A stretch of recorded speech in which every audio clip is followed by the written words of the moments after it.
Death and life are in the power of the tongue, and these ancient words from Proverbs have never been more true than in those chaotic motherhood moments when you're about to respond to your child. Will your words bring life or something else? Beautiful mamas, I'm so glad you joined me today. I'm Debbie Page, and as a mother, a grandmother, and a woman of faith, I've discovered something transformative about motherhood that no one prepared me for. And the most powerful growth in our mothering, it's not about mastering schedules or discipline. It's about developing emotional wisdom that transforms how we respond in those daily pressure cooker moments. So today I'll share 7 phrases that can completely change your family's atmosphere. We've all been there. It's 5:30. It's dinner time. The kids are hungry and bickering, and suddenly you hear a crash from another room. And in these moments, our default responses often emerge without thought.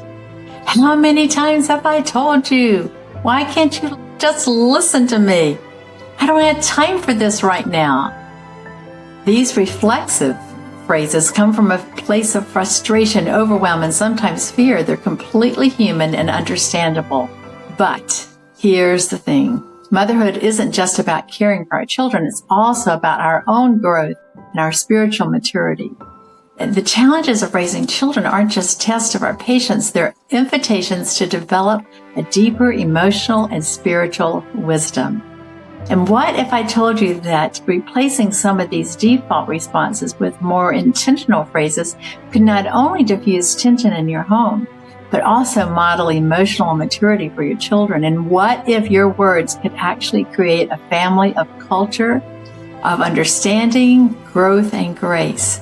The Proverbs, death and life are in the power of the tongue, and those who love it will eat its fruits. This isn't just poetic language. It's a profound truth about how our words shape our reality. And when we speak, we're not just communicating information, but we're creating an atmosphere. Our words can build up or tear down. They can invite connection or create distance. They can escalate tension or diffuse it. And as mothers, we set the emotional tone in our homes. Our children are constantly watching us, learning from us. How do we handle stress, disappointment, uncertainty, and conflict? And when we respond with emotional immaturity, we're just not solving the problem. But here's the grace in this message. None of us get it right all the time.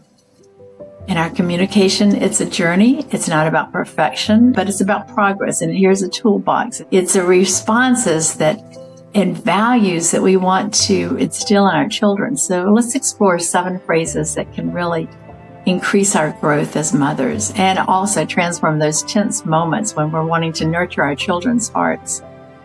There's 7 phrases that really signal growth. And the first one is, I need a moment to think about this. Don't be afraid to say that. I need a moment to think about this. The simple phrase, it creates space between the stimulus and the response. And when emotions are high, our thinking brain goes offline and we react from our primitive brain. And by pausing, we allow our thinking to come back online. And this isn't just about avoiding the issue. It's about responding thoughtfully rather than reacting impulsively. It teaches our children that it's okay to take time to process emotions before responding. That's a crucial life skill. Number 2, I'm feeling overwhelmed right now. That's okay, say that. Naming our feelings helps us manage them. And when we acknowledge our feelings and our overwhelm, we model emotional awareness for our children. This phrase is honest and vulnerable, showing our children that all emotions are acceptable and can be expressed appropriately. This isn't complaining. It's demonstrating healthy emotional processing. It also helps our children understand that mom is human too, with real feelings and limitations. And number 3, let's look at this from another perspective. This phrase invites curiosity and empathy. It moves us from a rigid position to a stance of understanding. When siblings are fighting or a child is upset about something, this phrase can open up new ways of seeing the situation. It teaches our children that there are multiple perspectives to any situation and that seeking understanding from others' viewpoints is valuable. This is the foundation of empathy and conflict resolution. Number 4, I made a mistake and I'm sorry. These might be the most powerful words that we can speak to our children or to any person. Admitting our mistakes models humility and accountability. It shows our children that making mistakes is human and that taking responsibility is honorable. When we apologize sincerely, we're not diminishing our authority. We're strengthening it through authenticity. We're giving our children permission to acknowledge their own mistakes and learn from them. Number 5, I'm not sure, but let's find out together. Many times I say that and have said that. As mothers, we often feel pressure to have all the answers. This phrase releases that pressure and invites collaborative learning. It models intellectual humility and a love for discovery. When we say this to our children, we're teaching them that knowledge is a journey, not a destination. We're fostering curiosity and showing them how to seek answers when they don't know something. Number 6, this is difficult, but we can handle it together. This phrase acknowledges challenges while affirming capability. It builds resilience by teaching children that difficulty doesn't equal impossibility. When we face challenges together, we strengthen our bond and build confidence. This language, it creates a sense of teamwork and shared purpose in your family. And it teaches children that they don't have to face hard things alone. And number 7, I'm listening and trying to understand. And I have to say that quite a lot to my little guy that's 4, my grandson. This phrase creates space for our children to express themselves. So we're communicating value and respect for them, and then when we listen to understand rather than to respond, we deepen our connection with our children. We also teach them how to be good listeners in their own relationships. So there is a biblical foundation for mature responses. These phrases aren't just good communication strategies. They're deeply rooted in biblical wisdom. In Proverbs 15, it reminds us that a gentle answer turns away wrath, but a harsh word stirs up anger. And in James, he encourages us to be quick to listen, slow to speak, and slow to become angry. Ephesians instructs us to speak words that build others up according to their needs. And this language we use as mothers isn't just about effective parenting. It's about reflecting the character of Christ in our homes. When we speak with patience, kindness, and self-control, we're living out the fruit of the Spirit described in Galatians. And our words can be a tangible expression of God's grace to our children, not because we say everything perfectly, but because we're growing in our awareness of how powerful our words truly are. So here's some practical applications for all of this.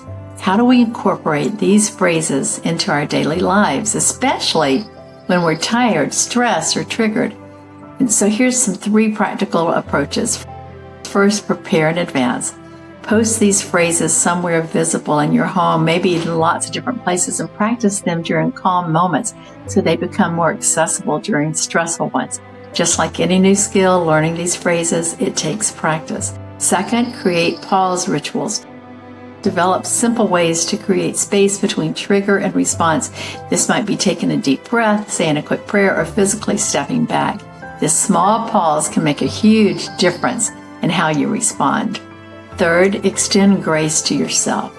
You won't use these phrases perfectly or consistently, especially at first. You'll fall back into some reactive patterns, but don't shame yourself. Instead, see it as an opportunity to model recovery and repair for your children. And remember, this isn't about being a perfect mother. It's about being a growing mother. Each time you choose a thoughtful response over a reactive one, you're strengthening new neural pathways and creating new patterns of communication in your family. So think of one challenging situation you regularly face with your children. Which of these 7 phrases might help in that situation? And commit to trying it this week and notice what shifts both in your child's response and in how you feel about your interaction. So dear beautiful mothers, your words matter profoundly. They're shaping your children's understanding of themselves, of relationships, and of God.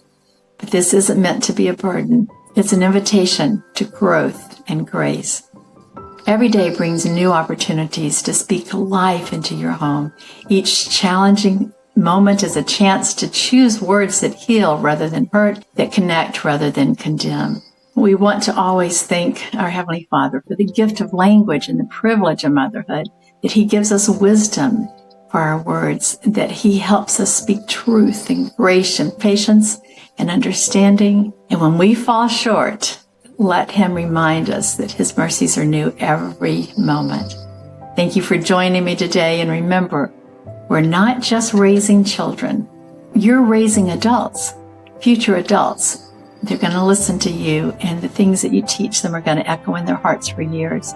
Practice these new phrases and see how your family starts to flourish. And until tomorrow, have a beautiful and a blessed day.